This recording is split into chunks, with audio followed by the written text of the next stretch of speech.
Hi, Alex. Welcome to the Integrative Health Coach Success Podcast. Hi, Julia. Thanks for having me. Yes, our pleasure.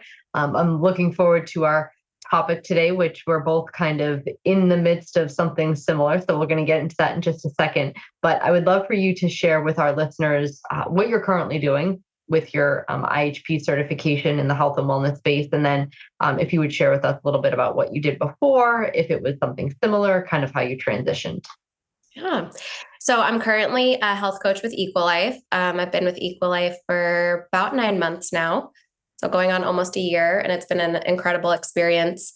Kind of a long journey to get here, though. Actually was in medical speech pathology before I made the transition and went through my own health concerns. I thought I was super healthy. I thought I was doing everything quote unquote right. And then I got a really bad stomach bug. We still don't know exactly what it was that triggered me to have reactive arthritis. And it took that conventional approach of going doctor to doctor to doctor, of people, nobody putting things together. It took about 6 months of not walking, and I found Dr. Cabral serendipitously, like right around the time that all of this was happening. And it was around the time IHP was starting. And so just like I always loved health and wellness, and that triggered a huge thing in me. And then I continued to work in an acute care hospital as a medical speech pathologist, but I just kept feeling this calling to go back to like IHP and get more involved in the holistic side of things. And actually kind of goes into what we spoke about, or going to speak about. The birth of my daughter was right during everything with the pandemic when it started. And it gave me an opportunity to pull back a bit and really get in tune with myself of like, where did I want to go with things? I had a little bit of a tough transition with her postpartum. I had a lot going on. It was a really interesting time to be having a baby. And actually, that was the time I was able to take some time off from work and really go back to IHP level 2 and really say, this is where I want my career to be going. And again, serendipitously, when I was ready, it felt like EquiLife's opportunity was there for me. And so I just feel like big believer that there was like all these little breadcrumbs along the way that got me to where I am now.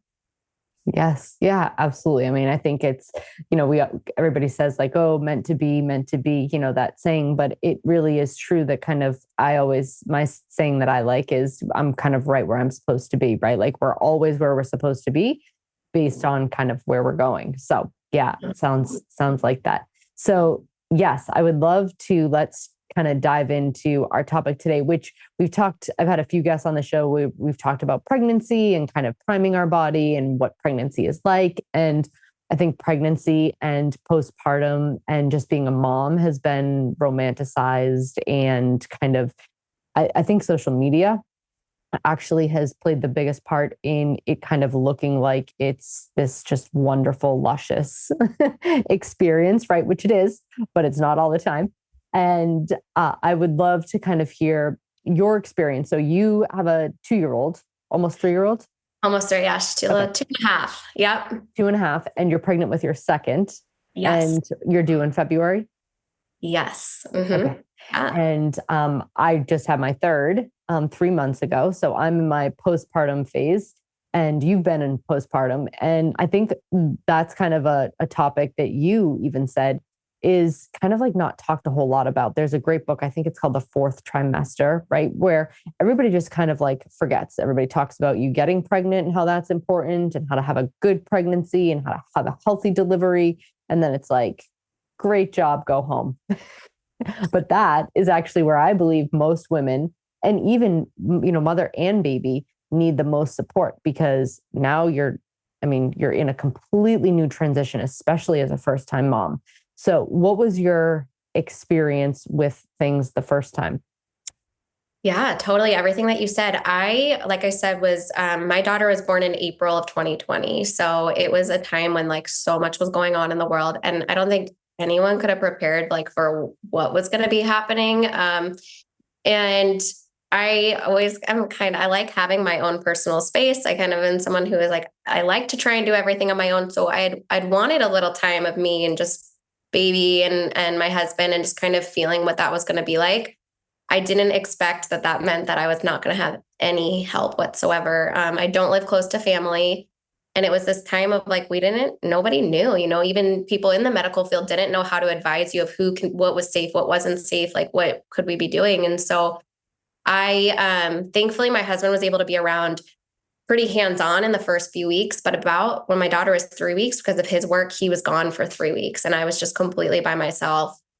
And I think I was just running on adrenaline. I mean, you're just want this little amazing being to survive. And I had this preconceived notion that I had to get to that 6 week mark and like that ultimate, right? That 6 week checkup. That's what you have to make it to. And like miraculously, everything after that is just going to be like, your body's going to be back to normal and you're going to feel like yourself. And I didn't. I think actually around like the 3 month mark, I made some lifestyle changes. I was closer to family because my husband was going to be gone. He's in the military. So I knew I needed some support.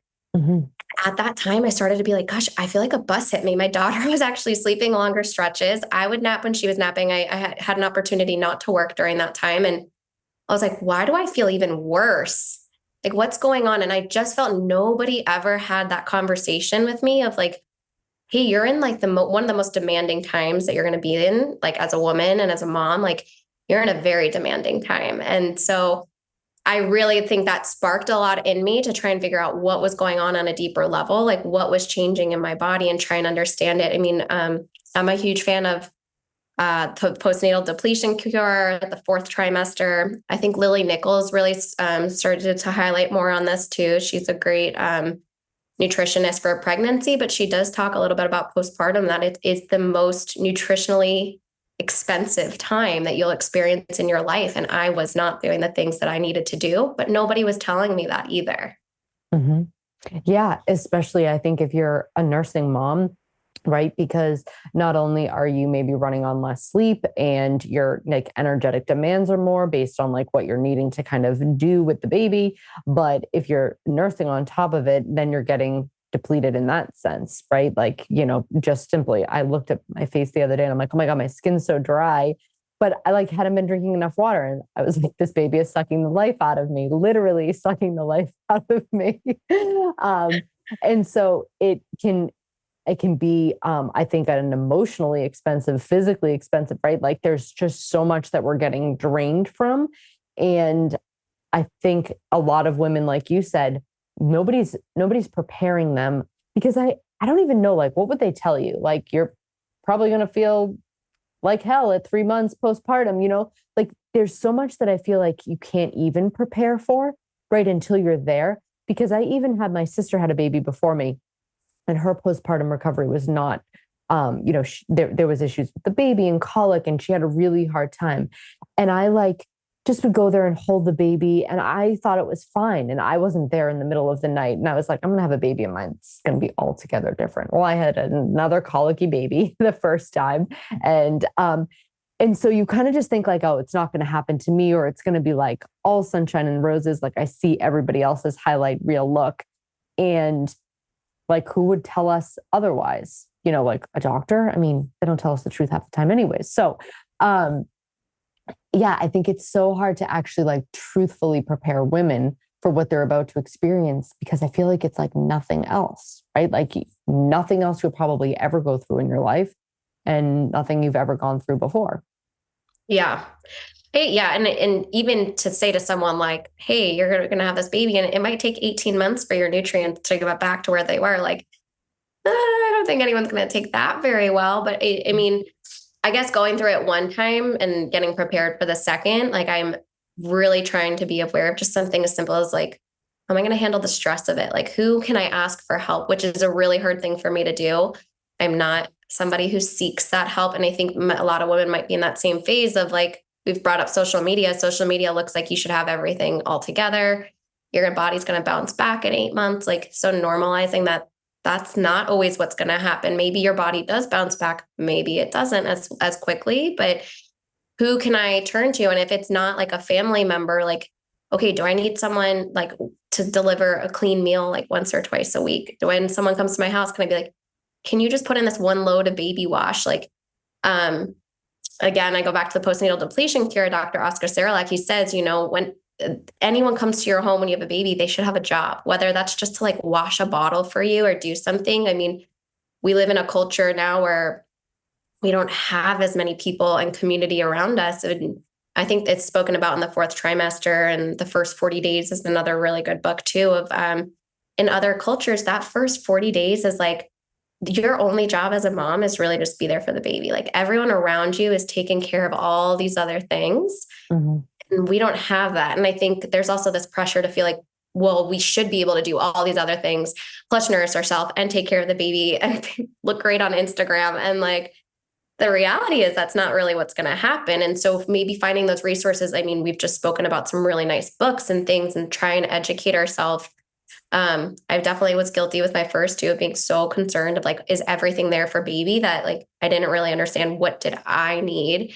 Mm-hmm. And you're the life source for that baby. So it's so important that you're filling yourself up in some way too. Yes. Yeah, absolutely. And I think it's interesting that you bring up like does your body bounce back? Because somebody recently just said to me like, oh my God, you got it all together. Like you look great.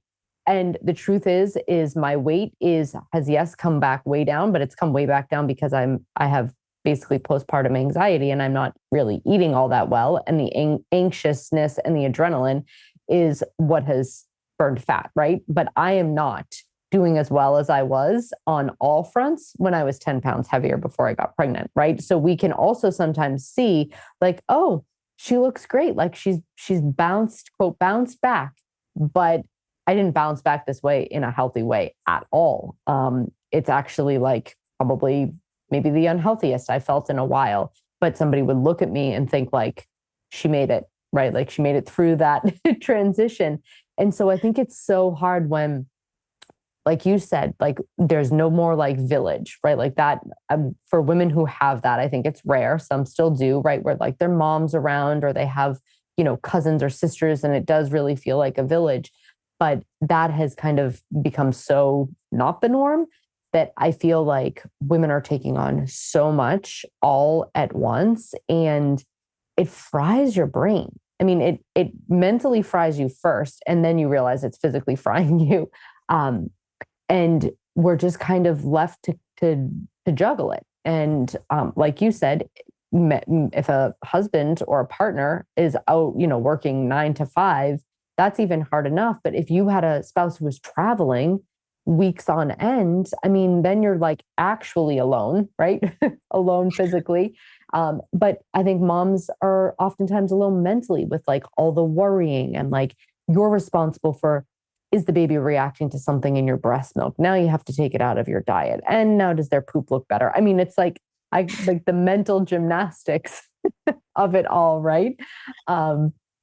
Can be so overwhelming. And then if we're working off of depletion, right? Like nutrient deficiencies, B vitamins or iron, then we're left tired and like we can't cope as easily. It's kind of this cycle that, yes, I think a lot of, professionals just, they don't prepare women properly for. Yeah. I have a question for you. Was there anything that you asked your practitioner, like, hey, I really want to check in on this, let's say 6 weeks postpartum. Like, I want to see where my iron's at. We know that that's a blood loss event, like, and we're breastfeeding and things like that. Was there anything that you were asking your practitioner, or you would recommend to like listeners that like you should really be zoning in on some of those things to try to help combat all this other stuff we have going on? Yeah. Well, so for me, the last 2 pregnancies that I had, my thyroid went out of whack, and it actually went out of whack when I got pregnant this time. So thyroid was one thing that I asked her to check back in on at 6 weeks. And yes, my iron and my vitamin D because of where I live, because it's just so like now it's dark, dreary here. And if you're not getting adequate vitamin D, B vitamins, and like my thyroid wasn't stable, I mean, I would probably feel like I was going to lose my mind, just like I am some days. And so, yeah, I think, but also if all that stuff came back good, mm-hmm. and I still felt overwhelmed, or if that was a client of mine and she said, listen, my iron looks good, my B vitamins are great, my thyroid, no problem, but I'm still feeling like incredibly overwhelmed. And there's also a huge hormonal shift that happens, right? Like all of our hormones drop. No one wants to talk about that. Your hair starts falling out, right? And everybody just thinks that like, oh, that's a postpartum thing. Well, that's a hormonal shift thing, right? That's what happens when your hormones go from being really high to dropping all of a sudden. And it's all of that transition that can sometimes, with the other deficiencies, just be this perfect storm for women to experience postpartum anxiety, postpartum depression, all of the kind of, emotional stuff that can feel so destabilizing. Did you have specific deficiencies that you found when you were in that postnatal phase? No. No, I didn't find any, but yeah, I agree that I don't think it's necessarily routine to have your practitioner like go through some of that. Like you might have to advocate to say, hey, can I check my vitamin D, which we know is really important with that breast milk, and the thyroid goes through so much. I mean, we were just talking about adrenaline too, right? Like you're sleep deprived. If you have a quote unquote, like from the womb, good sleeper, you're probably up at least a few times a night. And then if you have other children or other responsibilities on top of that, so we know that your adrenaline and cortisol and that survival is going on. So I think thyroid and vitamin D, and I always do bring up the clients just checking in on iron. I mean, it's a blood loss event. Like we're pulling on a lot of different things. But I think outside of that too, just trying to figure out ways like how are we supporting that nervous system? And I know I've had a lot of stress in this pregnancy. So I've had to really, and you can't reach for everything that you typically might use as a Band-Aid approach because you can't take all these things in pregnancy and even in postpartum. So it is a nice time, I think, to try your best to really zone in and get down to foundationals, and try and figure out, well, what is it that can pull me a little bit out of this funk, or what is going to help calm some of that stress. And for some women, like more community might be helpful. And for other, it might just be like, I need 20 minutes of not being touched or like not hearing anything and just being in quiet and stillness. And I think trying to figure that out and see where you're at. I know sometimes community can be overwhelming for some of us, or it's too many opinions. I mean, there's a lot of opinions. I know you're talking about like the breast milk, and I had a challenge with my daughter with breastfeeding and went through a lot of challenges, and there was so many different opinions. And I remember like just crying a lot, just feeling like, I don't know what to do. Dr. Google was not helpful because it's telling me every which way to go, and you're sleep deprived, you're depleted. So you're in the middle of looking like, okay, well, this person's telling me I should be doing this, and this one's saying I need to be doing this. And you're thinking about all these things. And so one of my goals, and it's a loft goal because I know like life is crazy, but is to really try and figure out like what foundation I can lay now, or try and make sure that I tune into something even for 5 minutes. And I talk with clients about this a lot. Like it doesn't have to be this, like, I would love an hour of meditation and a nice bath and sauna and really like filling myself up. But sometimes it just takes a few deep breaths, or like me just putting on a certain song that I can feel my body reset. So that's definitely like one of my goals going into postnatal, is to try and figure that out, or to find the support that I need from friends. Sometimes it is helpful to have someone who's been through it and say, hey, I know what you're going through. It's hard.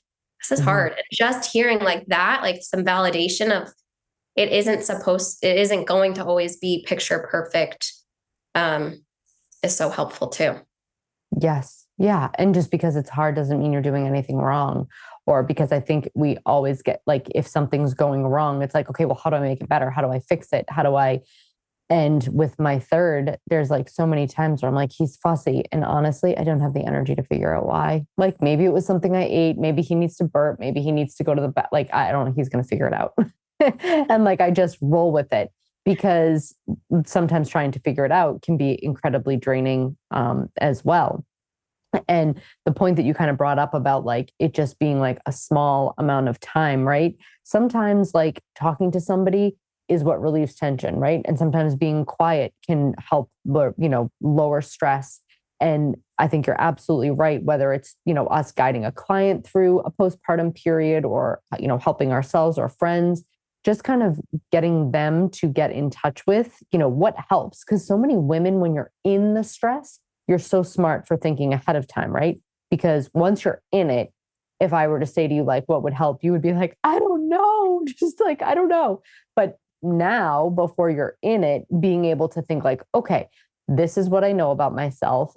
This is what I think could and would help. And I'm going to kind of have these things to grasp onto when the days get tough. Yeah.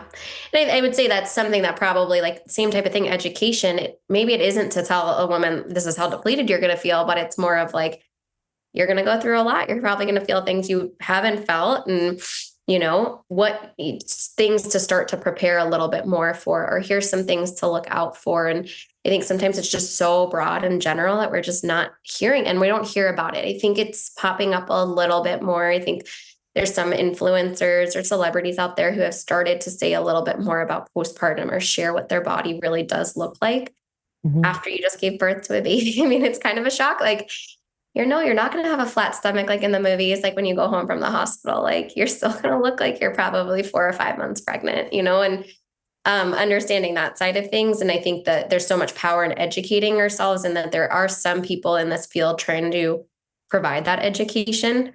But I do think when I meet with moms, sometimes it starts almost in that early postpartum like phase of just not having that support and depletion.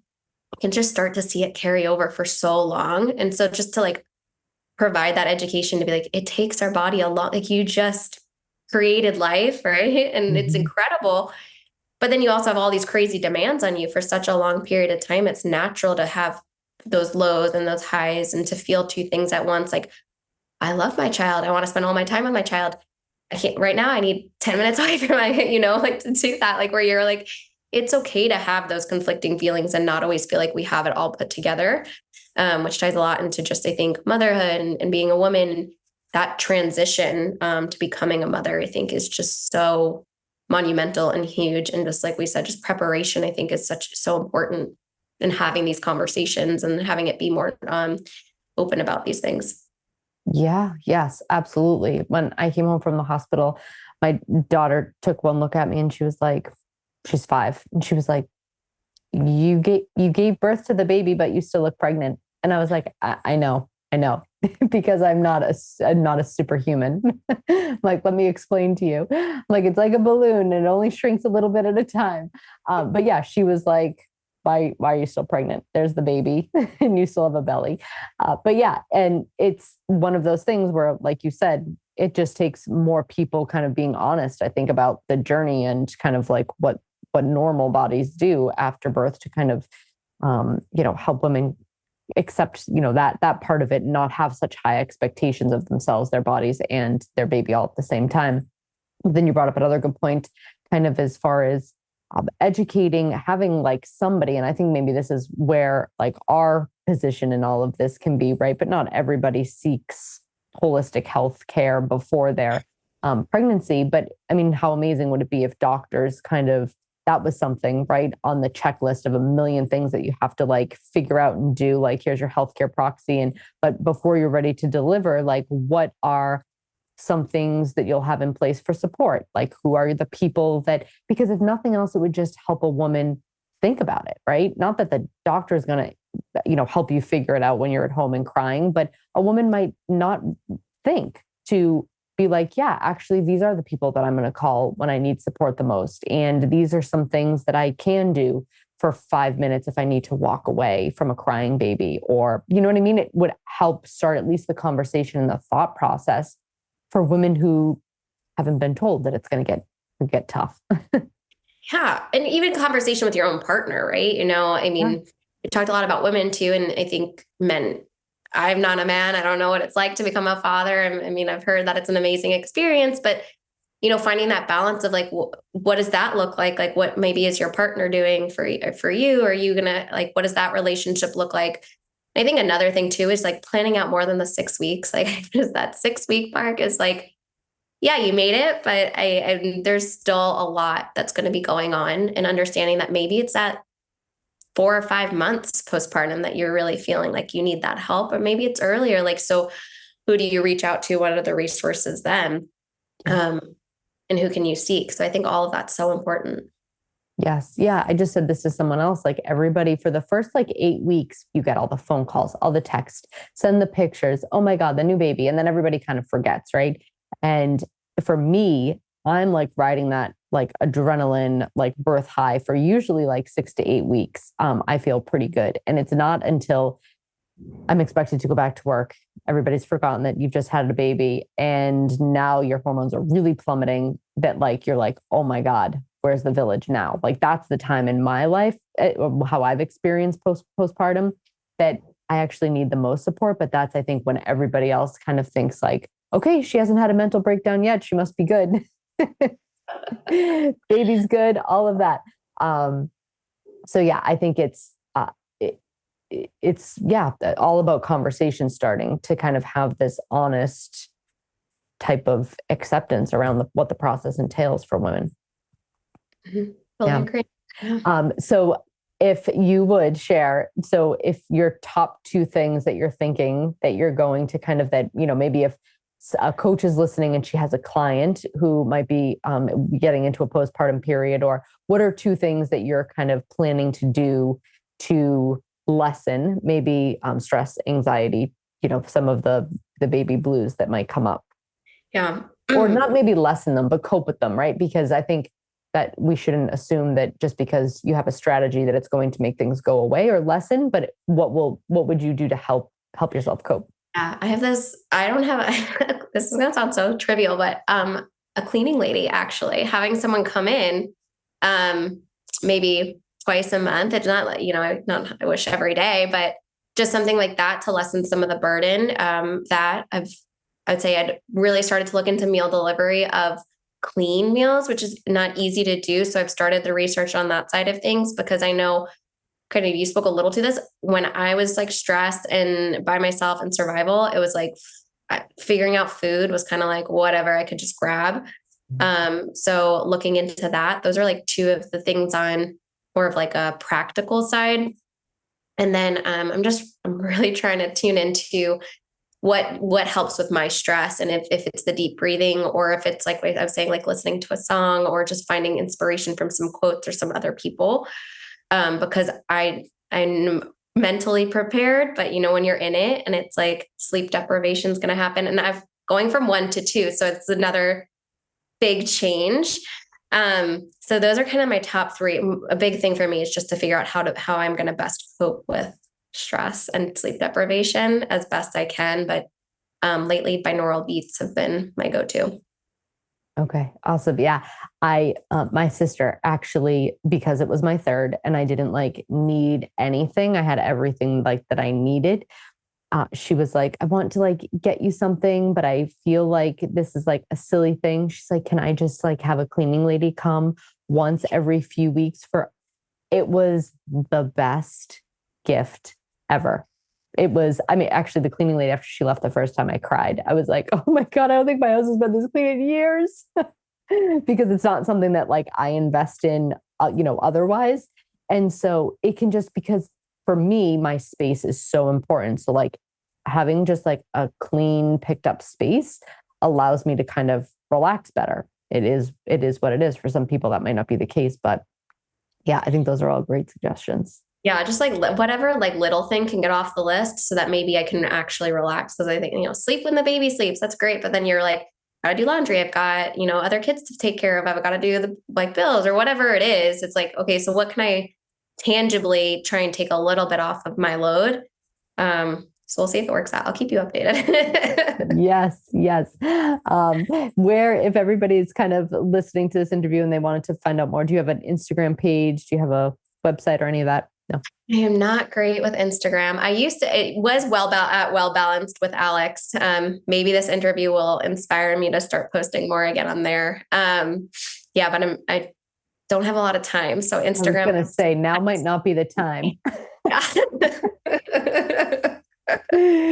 That's great. Thank you so much for being a guest on the Integrative Health Coach Success Podcast. This was so fun. And it's so nice to have, somebody else in that kind of same journey on the team at EquiLife. So you'll be there soon. February is right around the corner. My gosh, it's crazy.